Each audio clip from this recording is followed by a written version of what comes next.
한 수억료를 우리가 지불한 것이 아닌가 생각, 상당히 비싼 대가를 지불했어요. 저는 대통령이 되면서 안보수석 자리도 외교안보 한 사람으로 두고 또 NSC도 없애버리고 오더니 군사 전략과 군사 정책과 관련된 청와대 내 스태프들을 전부 없애버렸습니다. 좌파 정부 18년 동안에도 있었던 시스템이거든요. 왜냐하면 이게 왜 필요하냐면은 미국의 백악관은 거의 중요한 자리는 군인 출신들이 포스트를 차지합니다. 지금 존스 대장이 안보수석을 하고 있고 또 DNI 미국 정보기관을 총괄하는 장관의 블레어 제독이라는 분들이 맡고 있거든요. 근데 이분들이 한국에 와서 대북 전략, 군사적인 전략, 외교적인 것이 아니고 얘기하려면 민간 출신들하고 대화가 안 된다는 거예요. 저한테 와서 늘 얘기입니다.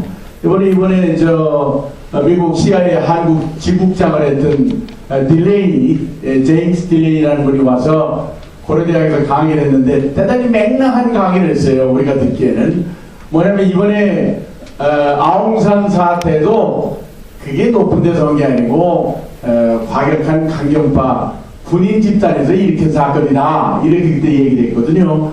근데 이번에도 이 딜레이라는 사람이 내가 딱 만나기 전날 강연 내용을 보니까 이거는 군인 집단, 과격한 군인 집단들이 일으킨 것이지 김정일이가 명령한 일이 아니다 하고 자신있게 얘기를 했어요.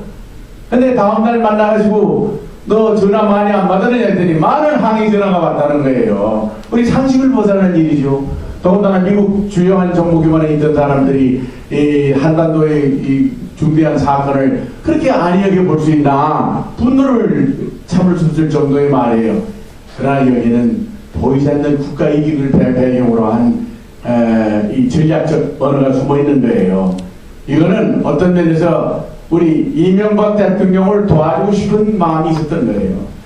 왜냐면 당장 전쟁 상태로 모두를 바꿔버리면은 상당히 곤란하다 이거예요. 우선 보복작전으로 가면은 미국이 서포트할 수가 없는 거예요. 육자회담으로 있지 미국의 국가액은 한반도에서 천안함 사태로 인해서 전쟁 사태가 발발하는 것은 미국의 국가액이 맞지 않는 겁니다. 그러니까 이것을 톤다운 시키기 위해서 그런 외교적인 발언을 크게 터뜨리더라고요. 미국에는 전직 현직이 따로 없어요. 딱 말하는 거 보면은 그 숨어있는 함축된 의미가 군사전략적으로 대단히 깊이 있는 얘기를 했어요. 그래서 그 얘기 아마 대통령이 들었으면 상당히 좋아했을 것이다. 우리 이명박, 우리는 국민은 다 분노한다 말이야. 이게 지금 현 실정이거든요. 마찬가지로 지금 보면은 시중에 많은 유언비어가 돌아다니고 있어요.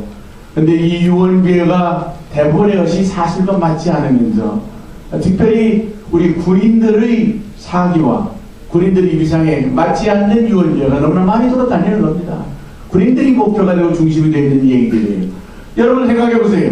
군인은 명령에 싸우고 명령에 죽는 거예요. 국군 총사령관이 대통령이 명령하면 싸우는 것이고 명령은 잘못 싸우지 않는 거예요. 장관도 국회에서 너 이렇게 답변해라. 그러면은 답변할 수밖에 없는 거예요. 이게 군인들의 운명입니다.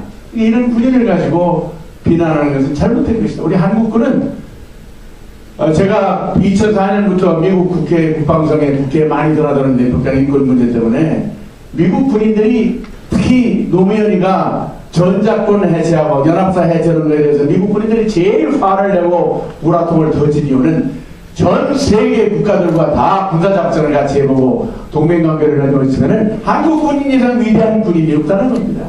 머리 좋고 용감하고 전쟁자라고 똑똑하고 이런 군인이 없다는 거예요. 거기에 분노를 갖는 겁니다. 이 사람들이, 미국 사람들이. 일본군이 소용없다는 거예요. 군인으로서는 일본 소용없다는 겁니다. 그런 군인들이 우리 대한민국 군인입니다. 이 사람들을 누가 비난할 거예요? 이 사람들을 왜 환자복 입혀가지고 기자회견을 해버립니까? 명령하는 사람들이 지금 그래요.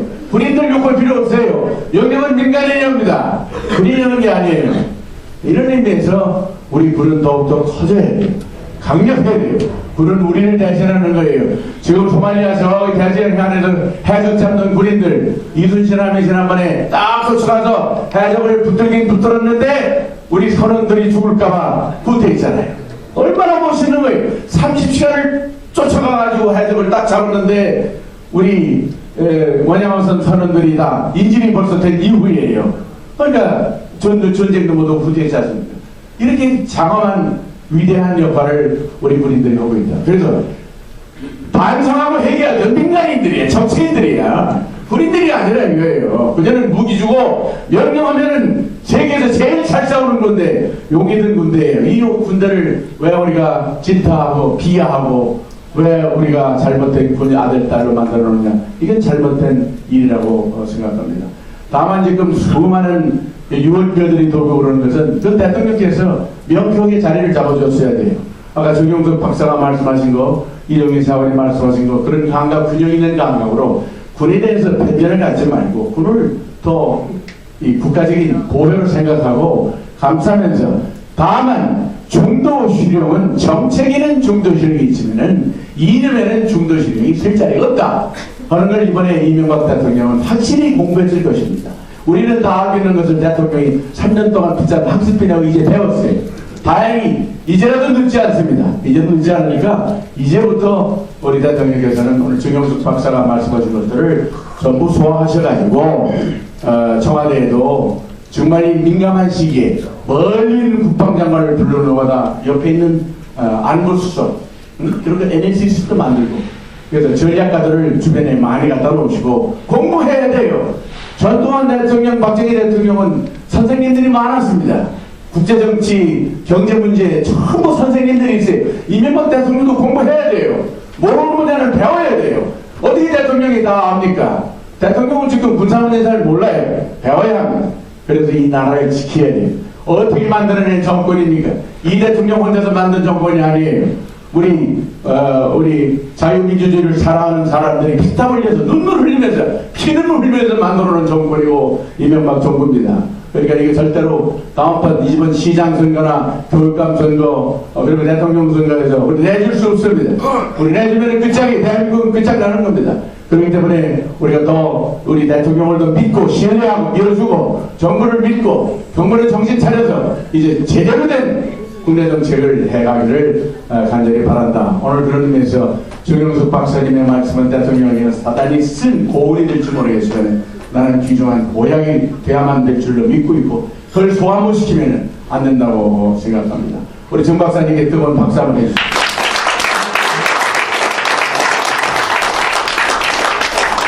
그리고 광고 말씀 하나, 다음 주 이번 일요일부터